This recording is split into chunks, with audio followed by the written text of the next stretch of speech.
Gotta love ads. When things Ads are made the greatest. Well, Ads are the find greatest out, things in the sooner world. or later. That's why Verizon built America's Hello, best, ladies and most gentlemen. reliable How are network. you today? Verizon. Playing this Better wonderful matters. thing here. Alright, I'm here today to talk to you guys about the problem of kittens and how hairy they are.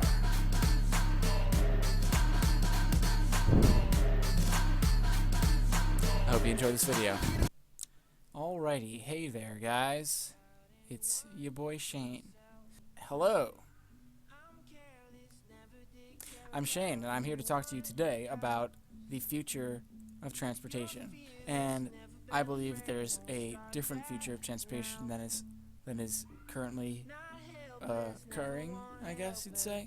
And that is because we are running out of this.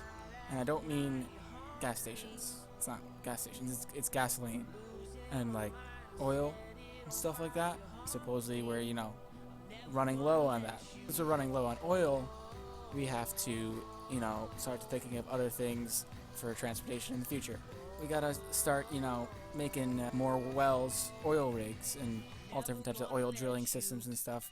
I mean, yeah, sure, it's pretty, the picture on the left, but then you got the guy on the right. That's disgusting. I mean, that's kind of ugly.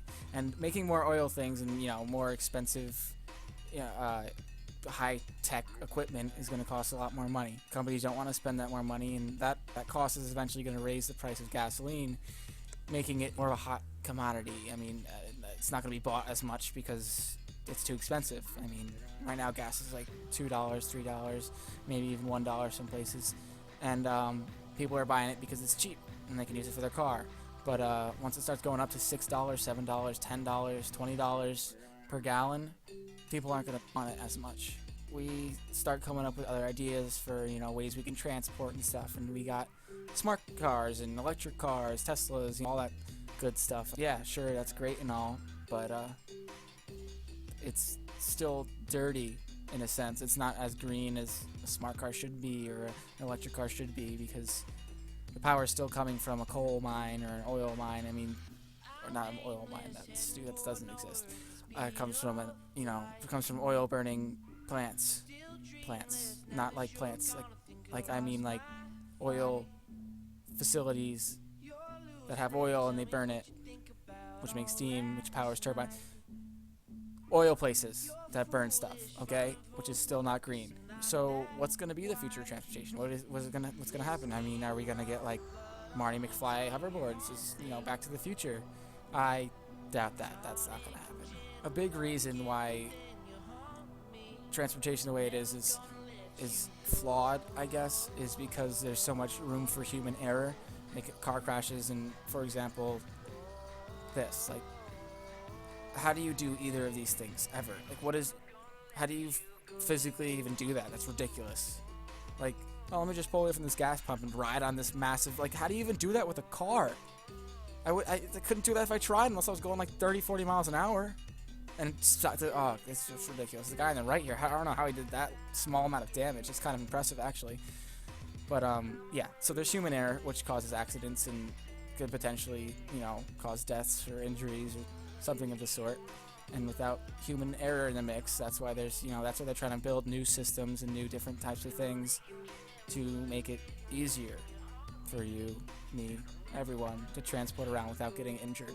Moving on to, future transportation systems, we got the maglev train. Originally, we got the, this is like the first mass transportation that's like futuristic, I guess. And it's the maglev train, which is invented somewhere. I think it might have been Japan, it might have been China, I don't know. But it's in a bunch of different countries. It's operated by magnets and electricity and all that cool stuff. But it's just a train. I mean, how often do you take a train? I don't remember the last time I took a train. Okay, and then the next idea is this thing, which is like a vacuum-powered train. Looks like it operates like veins. I guess you could say that's not weird, is it? Well, it operates like a vein, artery, one of those things. You like a little blood vessel traveling through the tubes, trying to get to where you're going. Something like that. Then we got, I don't even know, it doesn't make any sense to me. Supposedly there's no tracks. No, not the tracks. The train is the track. These are just... I'm moving on. We got this. This looks... Look at that. Look. Do you think that's practical? Look at... Come on. Like, really? Like, that's just ridiculous. It's just stupid. Moving on to the next. Okay, yeah. This one is great. I mean... Oh, this one travels up to speeds of 28 miles an hour, which is pretty awesome. I mean, it's powered by human feet. I mean, it's great. It's just like a bike, except you can't choose where you want to go. You don't only go to one destination. It's pretty cool. I mean, totally rather have this, pay probably more money than a bike's actually worth, than get a bike and ride it wherever I want. You don't know. That just doesn't make sense. Then we got this, Thomas the Tank Engine. I mean, what is it? It doesn't make, it's stupid. It's another stupid idea that they came up with, the e-vehicle. Supposedly you bring your little electric car up, and I guess you charge, and they drive you around somewhere? No, I don't get it either. Okay, then we got this. This is I want to get to my grandma's house down the, over the mountain through the woods, not to the moon. Like, it's going the wrong way too. It's not even going towards the moon. Like, where are you going? Like, this isn't gonna cost billions and trillions of dollars. All right, then we got this guy. This guy here. Future transportation. Why do you need a space station in the sky? We have plenty of good. Go to Antarctica instead. It's more habitable there than in space. Whatever. Now it brings me to my favorite idea of them all. It's a guideway system. People like driving cars. People like the freedom of being able to drive their own car. They don't want to be on a railway or, packed with tons of people. So this idea is you drive your car normally around in cities or in towns. If you're driving to your friend's house, 10 minutes away, you just drive. You just drive normally, and it's going to be an electric car to save on, so you don't have to buy gas. It doesn't pollute. And then, so you drive around normally. Then when you get on the guideway, like a highway of sorts. So you drive around your car. Oh yeah, here we go. I'm going, going wherever. I'm gonna go to my friend's house down in Florida, assuming I'm in New York or somewhere else far away. Take a car. You get on the guideway. So you're waiting at the entrance ramp. You pay your fee to get on. I don't know, maybe it's like $5 or whatever. And once an opening comes in, you just get on the guideway and you're going 200 miles an hour. And each car is spaced out about, I don't know, like it's supposedly 1 foot apart. So the car gets up, goes 200 miles an hour, and you get in this track.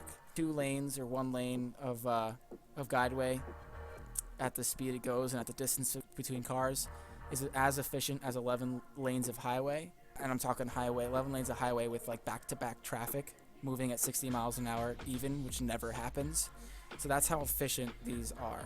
Also, they'd be run all electric. It's kind of like you're on a track basically, and it's kind of like maglev, like it says right there. High-speed maglev guideways for dual-mode vehicles are on elevated, throughways running parallel to conventional roads. So they basically just look like a normal highway in a city or something, where you see a road on the bottom and a double-layered highway or something on top of it. So these guys would be flying by 200 miles an hour, and then they'd be sitting in their own car. So like in this previous picture, you could be, drinking coffee, listening to music, eating, calling, playing the flute, playing the banjo, learning a new instrument while you're there. I mean, why not? I mean, you got time. You don't have to drive. And it transferring on and off would just you'd instantly come out and slow down kind of abruptly. I don't know. I mean, I didn't invent this. It might hurt a little bit, but you'll get used to it. I mean, it's the future, right? They have stuff for that. A few things that, you get compared to a normal car would be there's less pollution, and there'll also be less air traffic because you'll be able to get to your place actually faster than most airplanes, because you won't have to wait to get your luggage on and wait to get your, get on the plane, wait to go to security. You just get in your car and you're gone. You're there. You're there. Like, boom, done. 200 miles an hour. I can get there in no time. Come on, let's be real. You don't have to use gas. We won't have to make more lanes of highway, which costs lots of money. Instead, we can make Like make a single, cross-country guideway, like just goes straight across the middle, and then the other ones will all branch in from different major cities. So you'll only have to drive, a few miles to get on this guideway if you want to go somewhere far. If you want to go on a vacation, you don't have to buy a plane ticket. You don't have to spend as much money. You don't have to. Maybe they'll build one across the ocean. I mean, it's the future. Come on, you can do everything, right? Right? It's the future. There would be no noise. Electric motors are quiet. The highways will become much less congested. First off, there'd be less traffic on normal highways because no one's using them because we got guideways, bro. 200 miles an hour. Like, why would you not use that? Like, dude, what are you doing with your life if you're driving on the highway? Just get on the guideway, dude. Less traffic tickets, that's for sure. Like, you won't be getting pulled over by Popo when you're on a regulated highway that you can't even control the speed. There's no fuel used, so you don't have to worry about finding a gas station. There's going to be no, road rage, drunk drivers, and teen drivers crashing. Well, on a guideway at least. I mean, maybe standard driving you'll still have that problem, but not on a guideway. Fog won't be an issue. Snow won't be an issue. Sun glare, darkness won't be an issue. No slick roads because you're on a magnet. You can't be slick. It's a magnet. It just pushes you. There's no stoplights. You never have to stop until you're getting off. And yeah, that's about it. Anyways, hope you enjoyed the video. See you guys later.